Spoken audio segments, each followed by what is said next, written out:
శిక్ష? మీ police department కి శిక్షించడమే తప్ప రక్షించడం తెలియదు. నన్ను శిక్షించడానికి నా చెల్లెలి ప్రాణం తీయాలా? చెప్పరా, చెప్పు. ఇది ఏ రాజ్యాంగంలో ఉందో చెప్పు. అన్న నేరస్తుడైతే చెల్లెలి ప్రాణాలు తీయాలి అని ఏ చట్టంలో రాసుందో చెప్పరా. చిన్న చేపను ఎరబెట్టి పెద్ద చేపను పడతారు, మేకను బలిపెట్టి పులిని పడతారు. ఇది తప్పు అని చెప్పే మీ చట్టం నన్ను పట్టుకోవడానికి ఎందుకురా నా చెల్లెల్ని బలిపెట్టింది? చెప్పరా. దీనికి సమాధానం ఎవరు చెప్తారో చెప్పను.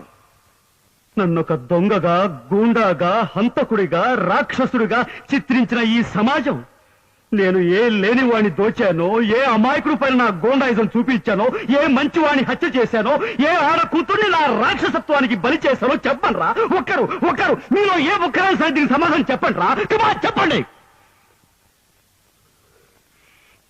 చెప్పలేరు. నాకు